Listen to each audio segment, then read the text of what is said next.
for the lecture. Okay, now look at this question. Okay, good. Thank you and good morning. Calculate the machine R rate from the following information. Okay. Now first is always your depreciation calculation. Okay. This four things, and one thing is estimated working life per annum. Okay. This is related to your depreciation, cost, installation, scrap value and life. ठीक है.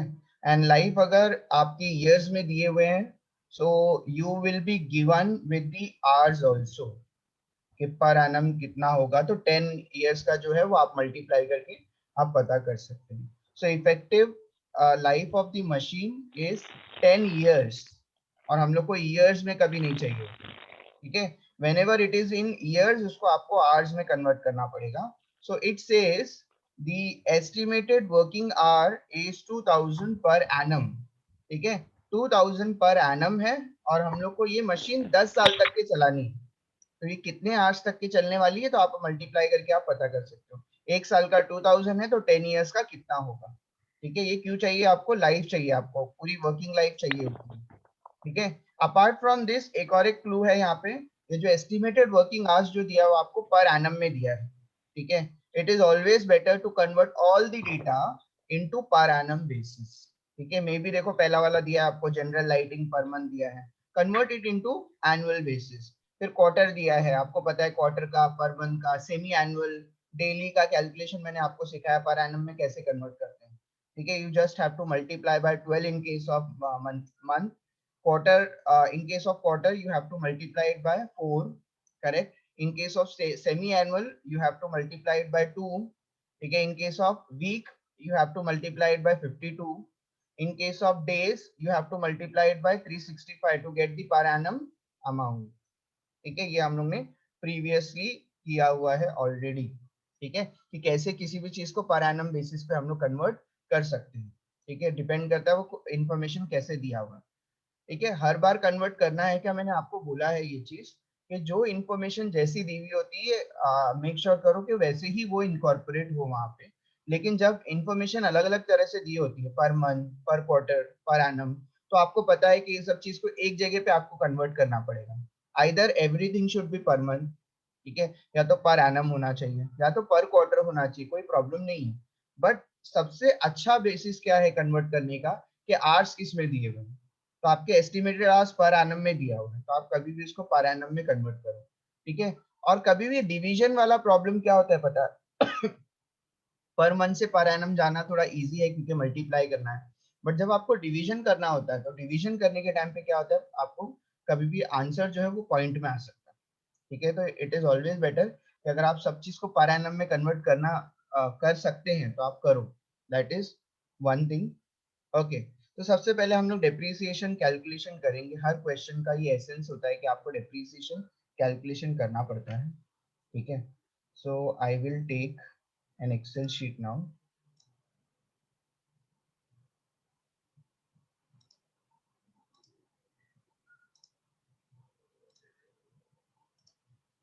Okay, let's zoom it to a little. Okay, so this is, पहले main format बना लेते हैं. Particulars, it will be per annum and per hour. Ultimately last column जो होगा वो per hour है. यहाँ से यहाँ पे जाने के लिए आपको नंबर ऑफ आवर्स चाहिए डिवाइड करने के लिए, दैट इज 2000. ठीक है. तो ये 2000 से हम लोग डिवाइड कर करके क्या करेंगे, पर आवर मालूम करेंगे. बट फिलहाल हम लोग पर एनम से स्टार्ट करते हैं. ठीक है. ओके. सबसे पहले हैं standing charges,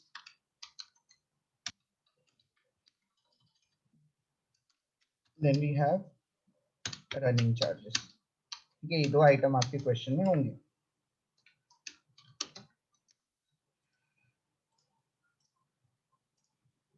okay. So moving on. First is depreciation, आपको पता चल गया होगा. And depreciation is running expenses. Find out करेंगे एक एक करके, डोंट वरी. रेंट क्या है? रेंट क्या है, बोलो। स्टैंडिंग, ठीक है, rent and rates. General lighting भी स्टैंडिंग है। सर रनिंग कौन कौन से होते हैं, डेप्रिसिएशन, रिपेयर, ठीक है, पावर, है ना, तो ये चीज ध्यान देंगे। तो ये तीन चीज हमारे लिए बहुत कॉमन है। फिर उसके आगे आप लोगों ने देखा होगा ल्यूब्रिकेंट्स था, ठीक है, ऐसी चीज जो मशीन मशीन से कनेक्टेड होती है डायरेक्टली, ठीक है, जैसे रिपेयर है उसका डेप्रिसिएशन है, पावर है, ठीक है, रेंट तो पूरी फैक्ट्री का होता है, लाइटिंग भी पूरी फैक्ट्री में होती है, तो इंश्योरेंस भी अगर आपको नहीं है तो इंश्योरेंस भी पूरी फैक्ट्री का होता है, लेकिन इंश्योरेंस अगर आपको मशीन का दिया अलग से तो ठीक है। लेकिन ये जो चीजें हैं वो जनरल हो सकती है, तो जनरल चीजें मतलब आपको स्टैंडिंग उसमें चले आना है। स्टैंडिंग का मतलब होता है फिक्स्ड होती है चीज, ठीक है। और सुपरवाइजर की सैलरी है जो कि शॉप में है, शॉप सुपरवाइजर सैलरी है, क्या है, सैलरी, ठीक है। देन इंश्योरेंस है यहाँ पे, एंड रिपेयर है तो वो आपका रनिंग में आ जाएगा, और पावर है वो भी यहाँ पर आ जाएगा, ठीक है। नाउ टॉकिंग अबाउट डेप्रीसिएशन, ठीक है। डेप्रीसिएशन का फॉर्मूला अब तक के आपको पता है, depreciation is equal to, depreciation is equal to, आपको ये मैं दोनों को मर्ज कर देता हूं, और टॉप पे क्या लेते हैं हम लोग, cost plus installation minus scrap divide by divide by life in hours, बराबर, यही है formula. Cost plus installation minus scrap, अगर स्क्रैप नहीं दिया है तो जीरो, इंस्टॉलेशन नहीं दिया तो नहीं है, तो नहीं एज्यूम करो ना, कोई प्रॉब्लम नहीं है, ठीक है, कोई प्रॉब्लम है ही नहीं। ओके, यहाँ पे सिर्फ लाइफ इन आवर्स नहीं दिया हुआ है, तो लाइफ इन आवर्स नहीं दिया है क्योंकि लाइफ 10 ईयर्स दिया है, और आवर्स मतलब पर एनम आवर्स जो है वो 2000 है, तो दोनों को मल्टीप्लाई कर दो और आपको पता चलेगा कि 10 ईयर्स में वो कितना चली है, ठीक है। तो 2000 इंटू 10 दैट इज 20,000 आवर्स वो पूरे लाइफ टाइम में उसका रनिंग हुआ होगा, करेक्ट है, वेरी गुड अलीम, ठीक है। 20,000 आवर्स पूरे 10 ईयर्स में वो चली है, अगर एक साल का अगर 2000 है तो ये पता है आपको, इंपॉर्टेंस है क्योंकि यहाँ पर आपको डिवाइड करने के लिए काम आएगा, ठीक है। ओके, नाउ यहाँ पर आपको ये सारी चीजें कर लेना है। कॉस्ट जो है आपका, कॉस्ट जो है it is 8 lakh plus installation is 2 lakh minus scrap value is 2 lakh, ये वापस से 8 लाख आ जाएगा आपका। लाइफ इन आवर्स हमने ऑलरेडी मालूम कर लिया है, इट इज 20,000, ठीक है। Now we will find out the answer, 8 lakh divide by 20,000 that is 40, very good Alimun, ठीक है, it is 40, correct, 40 per hour, सफा, वेरी गुड, ठीक है। सो डेप्रीसिएशन आपका इस तरह से आपको इस फॉर्मूला अप्लाई करके करना है, दिस इज 40 पर आवर, ठीक है, तो 40 पर आवर है, आप डायरेक्ट आउटर कॉलम में, रनिंग चार्जेस हमेशा आउटर कॉलम में डायरेक्ट जाएंगे और वो पर आवर में होंगे, ठीक है। रिपेयर्स देखो क्या दिया हुआ है, एस्टिमेटेड रिपेयर्स जो है वो 10,000 पर एनम है, ठीक है, और यहाँ की जितनी भी चीजें होती है, depreciation unit per hour, repair unit per hour, power unit per hour, ठीक है, स्टैंडिंग चार्जेस पर एनम मालूम करेंगे, फिर उसको पर आवर में ही कन्वर्ट करेंगे, ठीक है। तो एनी विच वेज हम लोग उसको पर आवर में ही कन्वर्ट करने वाले हैं, बट लेटर ऑन, ठीक है। ओके, डेप्रीसिएशन तो पर आवर ही मालूम किया हम लोगों ने क्योंकि नंबर ऑफ आवर्स से डिवाइड कर दिया था। रिपेयर का मुझे बताओ, रिपेयर्स एक साल का 10,000 है, तो पर आवर मालूम करने के लिए मुझे क्या करना पड़ेगा, 1 ईयर का 10,000। हाँ, अगर एक साल का आपका 10,000 है आपका पर एनम रिपेयर, मुझे पर मंथ नहीं मालूम करना है। अगर मुझे पर मंथ मालूम करना होता तो डिवाइड बाय 12, ठीक है, ठीक है। अगर मुझे पर मंथ मालूम करना है तो डिवाइड बाय 12 करूंगा तो ठीक है। लेकिन अगर मुझे पर आवर मालूम करना है तो मुझे आवर्स से डिवाइड करनी पड़ेगी, और आवर्स मेरे क्वेश्चन में दिया है कितना है, 2000, ठीक है। और ध्यान देना है, ये जो रिपेयर है ये एक साल का है। कैसे पता चलता है, लिखा है क्वेश्चन में, इट इज पर एनम। तो डिवाइड करने के टाइम पे भी आप आवर्स कौन से यूज करोगे, पर एनम ही यूज करना, ठीक है। तो आपको मिल जाएगा 10,000 डिवाइड बाय 2000, दैट इज 5, ठीक है, करेक्ट। हाँ, अब पावर का थोड़ा सा है प्लीज, ठीक है, ध्यान देना। ये सब इसके ऊपर आपको सेपरेट सेपरेट क्वेश्चंस आ सकते हैं ऑब्जेक्टिव्स में, ठीक है। एक पूरा क्वेश्चन आना थोड़ा सा डिफिकल्ट है क्योंकि कैलकुलेशन बहुत सारा हो जाता है, ठीक है। हाँ, आपको कुछ आइटम्स देके बता सकता है कि इसमें से स्टैंडिंग चार्जेस बताओ या फिर रनिंग चार्जेस बताओ, that can be the question here. But ये सब के ऊपर आपको सेपरेट क्वेश्चंस आ सकते हैं। डेप्रिसिएशन कैलकुलेट करने के लिए एक सेपरेट क्वेश्चन होगा, ठीक है, जिसमें आपको cost of machine, installation, scrap, life जो है वो दिया होगा, और उसके बाद आपको क्या फाइंड आउट करना है उसकी डेप्रिसिएशन, ठीक है। ये क्वेश्चन आ सकता है। रिपेयर अगर आपको दिया है मे बी 10,000 पर एनम, बोलेगा पर आवर में मालूम करो, नंबर ऑफ आवर्स आपको दिया होगा, नंबर ऑफ आवर्स से आपको डिवाइड करना है और पर आवर आपको मालूम करना है, ठीक है। वैसे ही पावर भी है, ठीक है। पावर में जो है, एक घंटे का जो है, एक घंटे में 2 यूनिट्स यूज होता है, एक घंटे में आपको 2 यूनिट्स यूज होता है। यहाँ पर जो है अमाउंट जो दिया है वो 5 पर 10 यूनिट्स। ये मुझे चाहिए 5 पर यूनिट में, ये मुझे चाहिए 5 पर यूनिट में, ये मुझे चाहिए 5 पर यूनिट में, ठीक है। जबकि एक इसमें दिया हुआ है ₹5 पर 10 यूनिट्स, मुझे 10 यूनिट का दिया हुआ। लेकिन कभी भी आपको जब भी दिया हो ना 5 पर यूनिट, पर 10, 5 पर 20, मतलब जो भी है आपका अमाउंट में, जब भी यूनिट वहीं पे मेंशन है, ठीक है, कि आपका एक जो रुपए जो है वो पर कितने यूनिट है, तो आप पहले तो यूनिट से उसको डिवाइड कर लो और पर यूनिट आपको मालूम करना है वहाँ पे, ठीक है। तो पहले तो जो ₹5 पर 10 यूनिट्स है वो एक्चुअली 5 पर यूनिट होना चाहिए। तो मुझे उसको पर यूनिट मालूम करने के लिए, अगर 10 यूनिट का 5 है तो मुझे कम करना है तो डिवाइड करना पड़ेगा, मतलब पर यूनिट मुझे मालूम करना है तो 5 डिवाइड बाय 10 करना, ठीक है। अभी आ जाते हैं पावर की कैलकुलेशन पे, ठीक है। पावर, अब हम लोग को जो दिया है वो पावर 2 यूनिट्स इन आवर, एक घंटे में 2 यूनिट आपका होता है। तो सिंपल है, अगर मुझे पावर मालूम करना है कि कितना एक्सपेंसेस पावर का है, तो मुझे क्या करना पड़ेगा, ये 2 यूनिट को अमाउंट पर यूनिट से मल्टीप्लाई करना, ठीक है। क्योंकि एक घंटे में सिर्फ 2 ही यूनिट क्या होने वाला है, यूज होने वाला है। एक घंटे में आप 2 यूनिट यूज करेंगे तो एक घंटे में एक्सपेंसेस कितना होगा, तो 2 यूनिट का एक्सपेंसेस कितना है। अगर मुझे 1 यूनिट का एक्सपेंसेस मालूम है, मतलब अमाउंट पर यूनिट अगर मुझे पता है, तो मैं उसको 2 से मल्टीप्लाई करके क्या कर सकता हूँ, मेरा एक्सपेंसेस फाइंड आउट कर सकता हूँ, ठीक है। तो ये जो पावर है वो 2 पर यूनिट, एक घंटे में 2 यूनिट यूज होता है, ठीक है। अगर मुझे पता है कि 1 यूनिट की वैल्यू कितनी है, तो मैं 2 से मल्टीप्लाई करके क्या कर सकता हूँ, 2 यूनिट की भी वैल्यू मालूम कर सकता हूँ, ठीक है।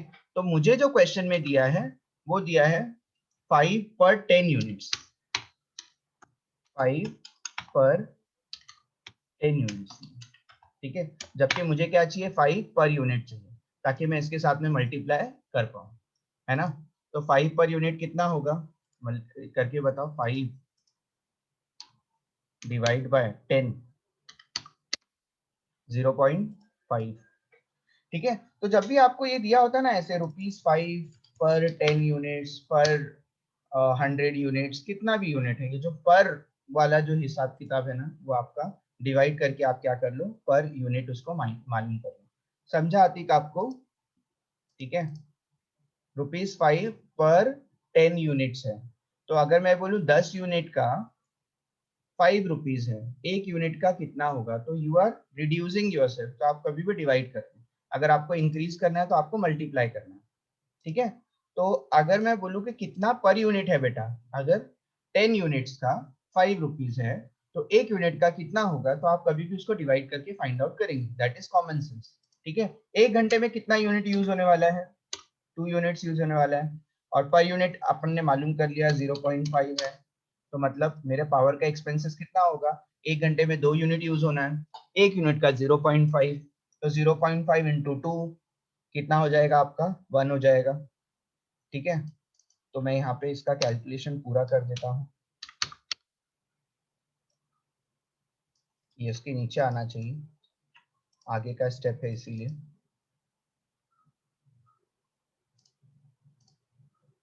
ठीक है,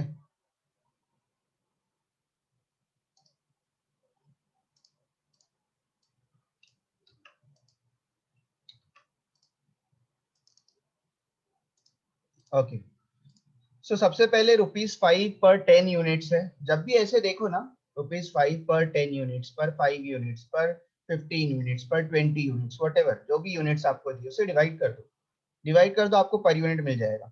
पहली चीज, पावर में ध्यान देना है, डेप्रीसिएशन जैसा आप लोगों ने सीखा है वैसे पावर पे आपको सीखना है। ठीक है, वैसे कॉमन सेंस ही है, अगर मैं बोलूँ ₹5 पर 10 यूनिट्स है, तो पर यूनिट कितना होगा, तो आप डिवाइड करके उसको फाइंड आउट कर लेंगे कि पर यूनिट कितना है।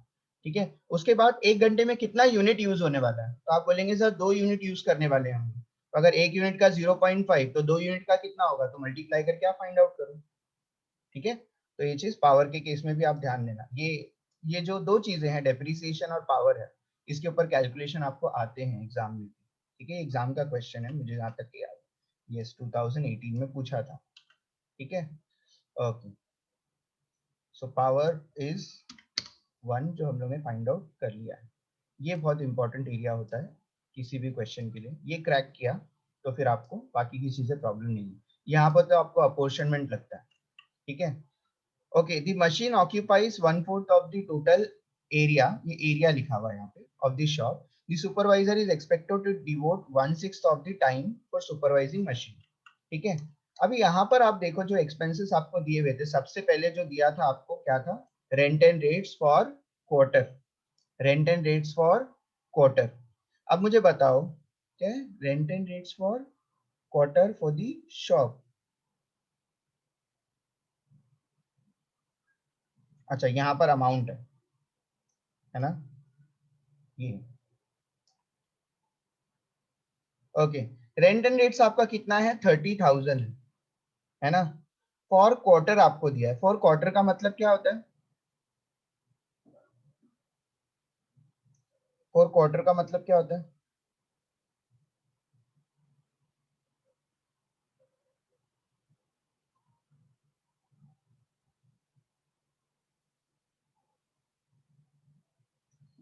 ओके। क्वार्टर का मतलब होता है, हाँ, 1/4 या 1/4, हाँ 1/4 का मतलब 1 क्वार्टर होता है। ठीक है, अच्छा अगर मुझे इसको एक क्वार्टर का आपको पता चल गया 30,000 है, तो आपके पूरे साल में कितने क्वार्टर होते हैं, 4 क्वार्टर होते हैं। ठीक है, तो आपको क्या करना है, 4 से मल्टीप्लाई करके क्या करना है, उसको पूरे साल का पहले तो फाइंड आउट करना है। तो रेंट एंड रेट्स जो है आपका 30,000 जो है वो एक क्वार्टर का दिया हुआ है, और मैं बोलूँ कि एक साल का कितना है, तो यू विल से सर अगर एक क्वार्टर का 30,000 है, तो 4 क्वार्टर का जो होगा, मतलब एक साल का जो है वो कितना होगा, 30,000 इंटू 4 होगा। एक चीज यहाँ पर दी हुई है कि मशीन तो सिर्फ कितना ऑक्यूपाई करती है, 1/4। मशीन सिर्फ कितना ऑक्यूपाई करती है, 1/4। मतलब ये जो पूरा रेंट जो है वो आपके मशीन का नहीं है, मशीन का सिर्फ कितना है, 1/4 होगा। ठीक है, वापस से एक बार एक्सप्लेन करूंगा, पहले अमाउंट लिख दूं, 30,000 इंटू 4 इंटू 1 डिवाइड बाय 4, वापस से आंसर कितना आ गया, 30,000 हो गया।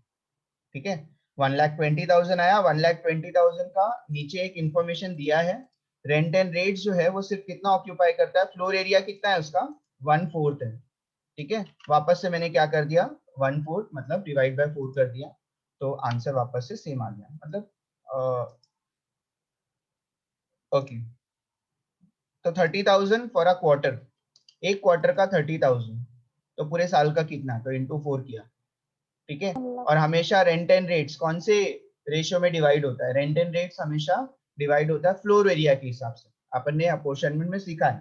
ठीक है, तो यहाँ पे ध्यान देना है, पहले तो हर एक चीज को पर एनम में कन्वर्ट करना है और फिर उसको अपोर्शन भी करना है। ठीक है, अपोर्शन भी आपको करना है, सुटेबल बेसिस के हिसाब से उसको अपोर्शन भी करना पड़ेगा। अभी दूसरा वाला देखेंगे तो भी आपको समझेगा।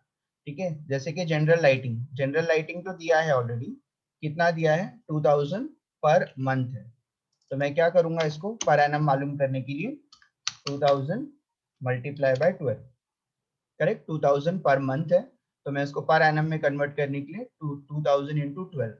कितनी लाइटिंग मशीन के लिए यूज होती है, तो आप बोलेंगे सर मशीन के लिए, सॉरी, लाइटिंग के लिए जो है वो सुटेबल बेसिस है नंबर ऑफ लाइट, लेकिन मैंने आपको बताया लाइटिंग एरिया के हिसाब से भी डिवाइड हो सकती है। तो वंस अगेन आप क्या करेंगे, 1 डिवाइड बाय 4 इसके लिए यूज करेंगे। ठीक है, तो 2000 पर मंथ है, तो इंटू 12 कर दिया। ठीक है, और हम लोग को लाइटिंग जो है वो किसके बेसिस पे डिवाइड करनी है, हम लोग को कभी भी एरिया के हिसाब से। ठीक है, 6000 आएगा। ओके, शॉप सुपरवाइजर सैलरी, ये इजी है, दिया है already. Shop supervisor salary already इसमें है। अच्छा, 60,000 पर क्वार्टर है, तो आपको पता है अगर पर क्वार्टर है तो क्या करना पड़ेगा, इंटू 4 करना पड़ेगा। ठीक है, पर क्वार्टर है तो इंटू 4 करना पड़ेगा आपको। ठीक है, और इसका बेसिस देखो क्या है, नीचे दिया है, the supervisor is expected to devote 1/6 of his time for the supervising of machine. ठीक है, कितना वो टाइम डिवोट करेगा, 1/6, तो 1 डिवाइड बाय 6। पहले हर एक चीज को किस में कन्वर्ट करना है, पहले हर एक चीज को पर एनम में कन्वर्ट करना है। तो दिस वाज पर क्वार्टर, तो into 4, this was per month into 12, this was पर क्वार्टर इंटू 4। ठीक है, उसके बाद उसका सुटेबल बेसिस से क्या करना है, आपको उसका डिवीजन भी करना है। ठीक है, 60,000 into 4 into 1 divide by 6, that is 40,000। Very good Atiq, सफा, वेरी गुड। इंश्योरेंस का क्या दिया हुआ है, इंश्योरेंस बेटा दिया है कि मशीन के लिए है, तो आपको तो ज्यादा कुछ करने की जरूरत नहीं, और पर एनम में भी दिया हुआ, तो इसको पर एनम में भी कन्वर्ट करने की जरूरत नहीं। इंश्योरेंस फॉर मशीन, ये मशीन का ही है, पूरे शॉप का नहीं है ये। ठीक है, आपको निकाल कर दिया हुआ है, and it is 10,000 per annum, तो अगेन आपको उसको पर एनम में भी कन्वर्ट करने की जरूरत नहीं, सॉरी 6,000 ना, 6,000 सॉरी, ठीक है, 6,000 है। Okay, that's it. इसके बाद यहाँ पर आप क्या कर लेंगे, ये एक्सपेंसेस का जो पर एनम है उसका टोटल कर लेंगे। ठीक है, टोटल कर लेंगे, और यहाँ पर इसका फॉर्मूला आप बना देंगे कि आपको पर आर कैसे मालूम करना है। ठीक है, क्योंकि पर एनम का डेटा है, तो पर एनम के आर से आप डिवाइड कर लो, आपको मिल जाएगा। क्या है इसका formula, standing charges divide by hours per annum. ठीक है, hours per annum, that is equal to, standing charges is 82,000 divide by hours जो है वो आपके 2,000। ठीक है, अच्छा, ठीक है, तो ये आपने फाइंड आउट कर लिया, स्टैंडिंग चार्जेस पर आर, स्टैंडिंग चार्जेस पर आर हमने फाइंड आउट कर लिया है। ठीक है, ये टोटल है स्टैंडिंग चार्जेस का। ठीक है, तो स्टैंडिंग चार्जेस पर आर मालूम करना है हम लोगों को, तो आएगा 82,000 डिवाइड बाय 2,000, क्या हो गया,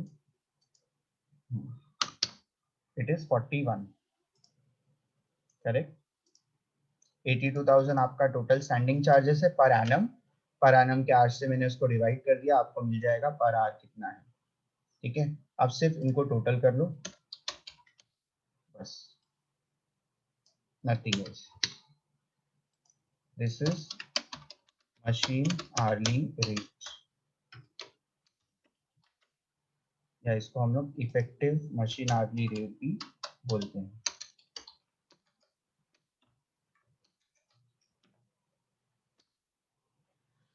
ये हमारा बॉक्स जो है उसको प्रॉपर बना लेते हैं। ओके, इसमें से कोई चीज जो है जो आपको समझनी है वापस से बता दो। हो सकता है इसमें काफी सारी चीजें बहुत सारी टेक्निकल थी, ठीक है। तो अगर आपको कुछ नहीं समझा है तो कुछ प्रॉब्लम नहीं है, उसके लिए आप डिस्कस कर सकते हैं।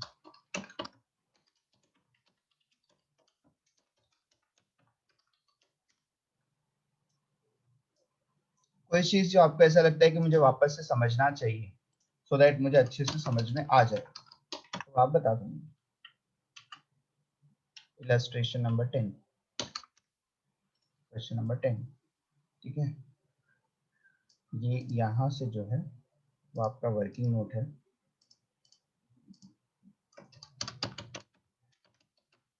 Working note,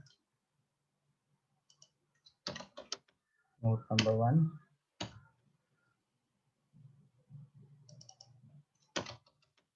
note number 2,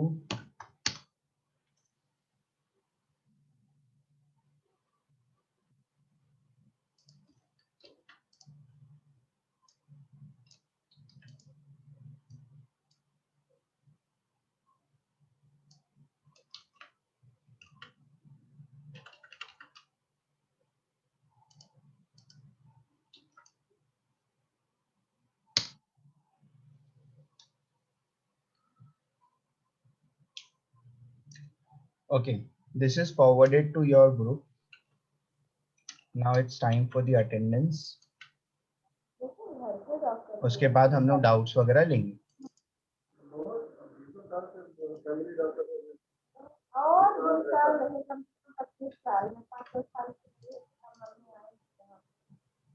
sir एक बार डेप्रिसिएशन वाला बता दो, ठीक है कोई बात नहीं। Everyone. Okay, attendance link is sent. जब भैया को और सरदा का हुआ था तब, जब भैया सरदा चढ़ गए। ओके, चलो वापस आ जाते हैं क्वेश्चन में। बेटा डेप्रिसिएशन का तो आपको फॉर्मूला याद रख लेना पड़ेगा, and this is the standard formula, ठीक है। Cost plus installation charges if any minus scrap value अगर है तो, ठीक है, divide by life in hours. ये आपको फॉर्मूला उसका याद रखना पड़ेगा। This is the standard formula, थोड़ा सा वेरिएशन में। नीचे हम लोग लाइफ लेते थे, यहाँ पे हम लोग को लाइफ इन आवर्स लेना है।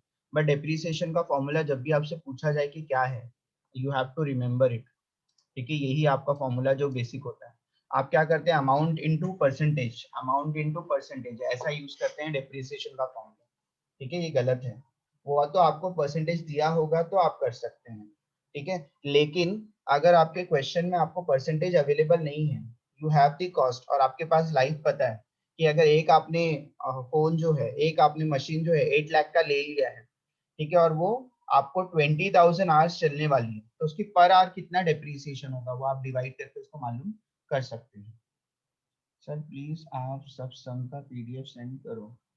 बेटा सब सम का पीडीएफ जो है ना, मेरे पास सारे क्वेश्चन के सॉल्यूशन नहीं है। मैंने सॉल्यूशन आपको हर बार ग्रुप में फॉरवर्ड किया है, ठीक है। इस पर्टिकुलर चैप्टर का मैं कर पाऊंगा क्योंकि मैं डाउनलोड कर पाऊंगा आपके जितने भी सॉल्यूशन हैं, तो मैं इस पर्टिकुलर जो मशीन आर्ली रेट का जो है वो मैं कर पाऊंगा, ठीक है। लेकिन अगर आप बोलेंगे सबका, तो पीछे पीछे जाने के बाद आपको पता है व्हाट्सएप से मैं डाउनलोड नहीं कर सकता। अब मैंने ही सेंड किया है भले, तो देखो वो दिखता कैसा है, मेरी स्क्रीन पे आपको दिखेगा, ठीक है। ये तो आज ये इस पे दिख रहा है आपको, ठीक है।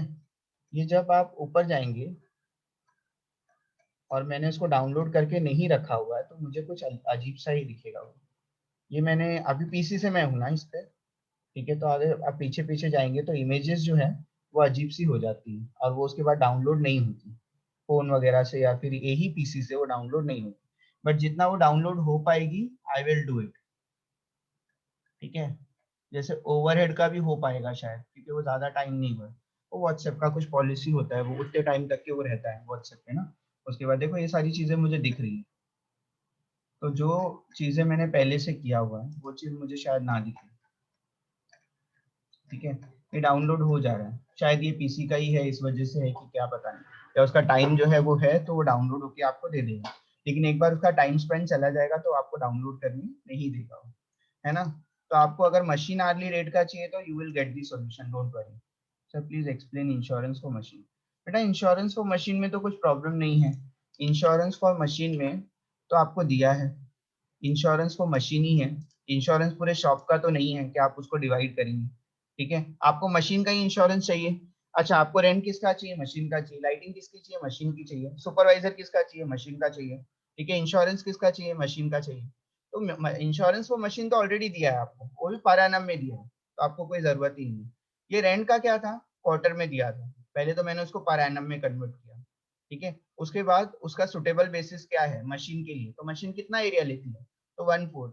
सर बोलेंगे 30,000 पूरा 1,20,000 किसका है? पूरे शॉप का है बेटा रेंट। ठीक है, मशीन का कितना है? तो मशीन की जगह कितनी लेती है मशीन, उसके हिसाब से आप डिवाइड कर लो।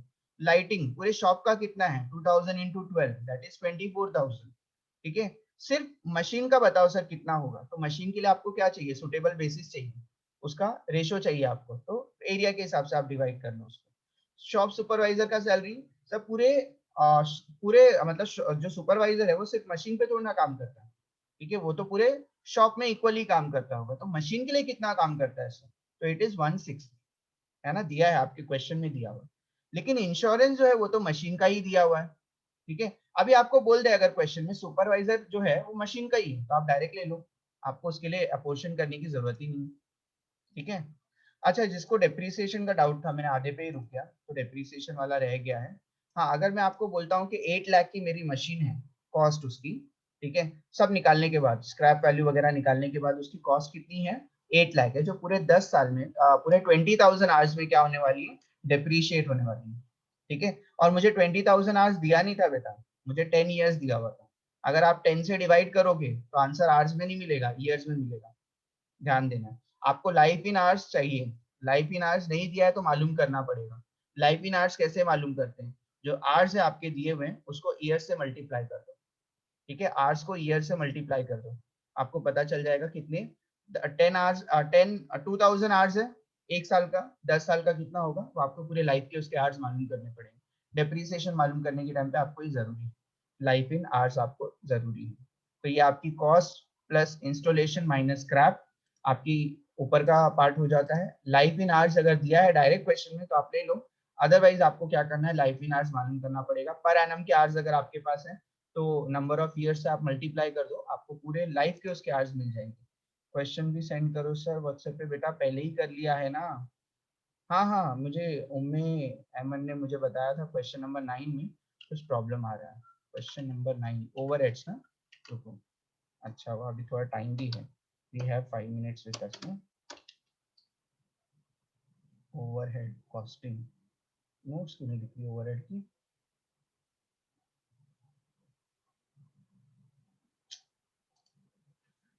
ओवरहेड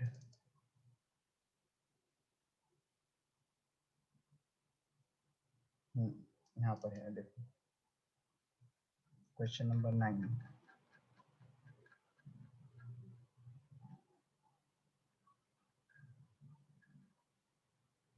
हाँ, क्या था क्वेश्चन नंबर 9 में? वेट,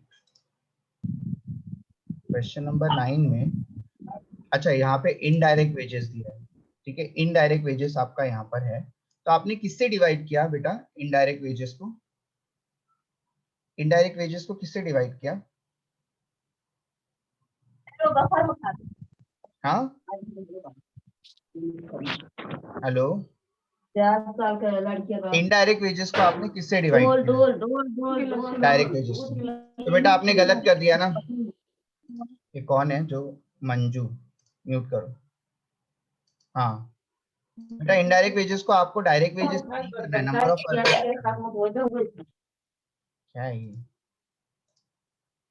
हाँ हो गया, ठीक है, समझ में आया क्या? इनडायरेक्ट वेजेस को आप नंबर ऑफ वर्कर्स से करो, डायरेक्ट वेजेस से मत करो। इनडायरेक्ट वेजेस का बाइफर्केशन डायरेक्ट वेजेस से नहीं होगा। ठीक है, ये दोनों एक दूसरे के अपोजिट है, डायरेक्ट एंड इनडायरेक्ट एक दूसरे के अपोजिट है, दोनों का कोई लेना देना नहीं है। ठीक है, और सन्ड्री एक्सपेंसेस को भी नंबर ऑफ वर्कर्स से करो आप। ठीक है, या फिर यहाँ पर डायरेक्ट वेजेस दिया है, क्या बोला है सन्ड्री एक्सपेंसेस के लिए? कुछ बोला नहीं, तो आप दोनों में से कोई भी बेसिस यूज कर सकते हो। ठीक है, मेरे हिसाब से आपको नंबर ऑफ वर्कर्स यूज करना चाहिए अगर दिया है तो सन्ड्री एक्सपेंसेस के लिए। ठीक है, सन्ड्री एक्सपेंसेस के लिए नंबर ऑफ वर्कर्स यूज करो और इनडायरेक्ट वेजेस के लिए भी नंबर ऑफ वर्कर्स यूज करो। ठीक है। मेजॉरिटी ये जो एक्सपेंसेस होते हैं वो रिलेटेड टू लेबर है अगर, तो आपको कभी भी नंबर ऑफ लेबर से ही जाना है। ठीक है। सिर्फ डायरेक्ट वेजेस के ऊपर क्या आता है, डायरेक्ट वेजेस के ऊपर कौन सा कैलकुलेशन होता है, पीएफ का, ईएसआई का, ठीक है, इंश्योरेंस, एम्प्लॉय इंश्योरेंस जो होता है, एम्प्लॉय स्टेट इंश्योरेंस, परक्यूजेट वगैरह है, वो सब किस पे आता है, डायरेक्ट वेजेस पे आता है। डायरेक्ट वेजेस पे और कोई कैलकुलेशन नहीं आता। ठीक है। तो आप बोलेंगे सर हम लोग को एक ही बार बता दो किससे करना है, तो सन्ड्री एक्सपेंसेस को नंबर ऑफ वर्कर से करोगे। ठीक है। Okay, done. Ummi Aiman. Okay, good. सो फिर मैं वाइंड अप करूं, किसी को कोई डाउट नहीं है तो अभी, क्योंकि नेक्स्ट लेक्चर से ज्यादा टाइम है भी नहीं आपके पास, तो एंड करना पड़ेगा मीटिंग।